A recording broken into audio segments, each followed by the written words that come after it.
Hello Stampers and welcome to Laura's Stamp Pad. Today I just wanted to show you this fabulous sample using the Needlepoint Nook suite. So this is a super cute suite that has such amazing texture and dimension to both the stamp set and to the designer series paper. It looks so cool. I am loving it. I feel like it really has that homey, made with love, cozy feeling to it. So this card looks fairly simple from the front. Some may super love this card and think it looks amazing. Others may think it looks a little too simple, but that's because the inside has an amazing wow factor to it with a super fun pop out. Isn't that so cool? Just a simple little pop out just to make the inside look amazing. Love, love, love that. I got this idea from the amazing stamper Rhonda Wade, so thank you for that, Rhonda. So this super fun little pop out uses the Needlepoint Nook. So here's the stamp set, the needle and thread stamp set. You can see that I used the greeting, and then on the inside I used those little flowers, and those flowers are the Stampin' Up! Distinctive stamps that have that amazing texture. You can see that the stamp has, that variation in color and that look like it actually is real with thread rather than just a solid colored flower there. I also used the coordinating framelits. These are the needlepoint elements, and that I used the little border piece here for my greeting on the front, but then I also used the die cuts for the flowers on the inside.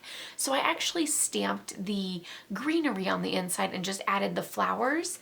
I did another one that I'm not real sure I liked. This one I did some of those greenery pieces, but I almost thought it was too much and I just wasn't so sure I liked it. So I stamped the greenery and added flowers. So let me know which one you prefer. Do you prefer the greenery kind of popping out like that? Or do you prefer the stamped greenery and the flowers like that? So I'll be interested to see which one you guys prefer. So let's go ahead and do a little tutorial on how I created this pop-out insert. It's actually really fairly simple. I'm just going to pull in my Stampin' trimmer here. So that's where I have my cutting blade and my score blade. We don't need the cutting blade, so I'm going to push that out of the way. I'm starting with a piece of cardstock. This is Whisper White, measuring 8 inches by 5 1/4 inches. So that's just going to be our insert. So I'm going to go ahead and score it in half at 4, and you can always just cut it, you can always just fold it in half and use your bone folder for that nice strong crease there. So here we go.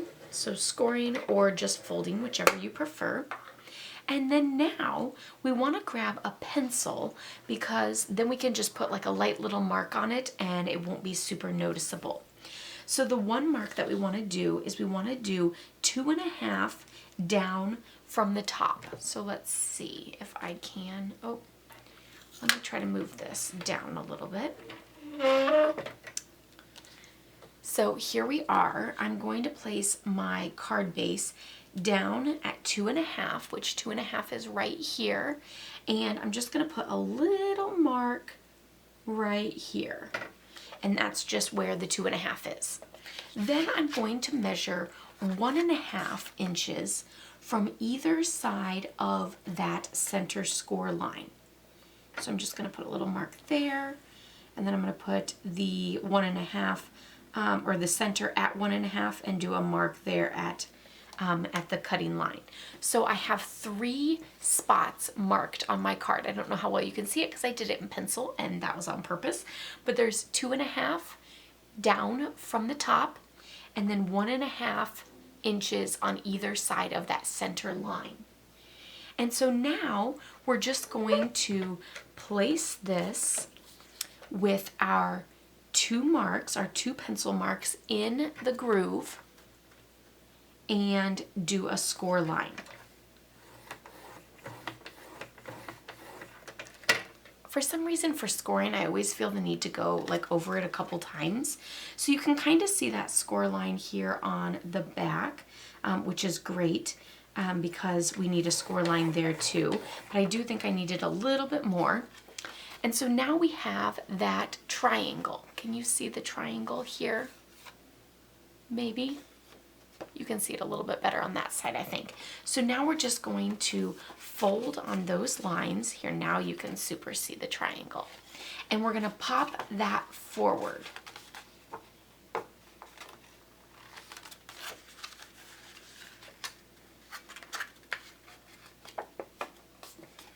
And now we have that little piece like that. Let's move this out of the way. So now I'm just going to take my bone folder and make that a nice, super strong crease there. And I'm actually going to use tear-in tape to adhere this to the inside of my card. I just find it super strong and holds very well. I also love it for the fact that I can peel the adhesive off when I'm ready versus having the adhesive already on there and not having it be sticky. So this way I can kind of use the adhesive as much or as little as I want and when I want. And I probably use plenty, and that much is not necessary, but you can never have too much, right? So then we have our regular crumb cake card base, and I'm just going to fold this in half. This is 8.5 by 5.5. Get that nice strong crease there. And then to put this on the inside, oh, we need to stamp our little leaves before we put it on the inside. Perfect. And again, that is from the Needle and Thread stamp set. And I used Mossy Meadow ink. So now we're going to go ahead and fold this in half and stick it in our card. And so I just want it to be even on the top and the bottom. So I can see that it is even on the top and the bottom there. And I'm going to push it in, and then I'm going to hold it open and peel off the adhesive backs. And then I'm just going to close my card base and have it stick. So it's so much easier to be able to do it like this because then you know that it's going to close flat. So now I'm just going to go ahead and close this again to have it pick up that adhesive. Again, if you were to place this in there, you know, like this, then it might be a little off. It might not close flat. It might kind of close a little wonky, is kind of how I would describe it. So it might look like there's more space on this side, or it's not maybe perfectly in there at first glance. And you'll also notice that it usually doesn't go all the way into the corner. So if you were to push it all the way into the corner, it probably wouldn't open up all the way. So this this form of adhering it, where you close it like that, just works the best to get it to lay flat and to close and open perfectly. So super, super cute. This one is going to end up with a few extra flowers just to cover up a few of those little leaf spots, but that is perfectly fine. Let me bring back in the original so you can see it's got that fabulous look on the front and that super fun pop out on the inside. So I hope you guys enjoyed this little tutorial showing that card insert pop up. And I hope you try it out yourself too. It's really simple to do, but has a major wow factor. Don't forget to check out more photos on my blog, laurastampad.com. Don't forget to give this video a thumbs up too. Let me know if you super liked it and if you've tried it before or if you can't wait to try it. I'll see you guys all next time. Happy stamping. Bye-bye.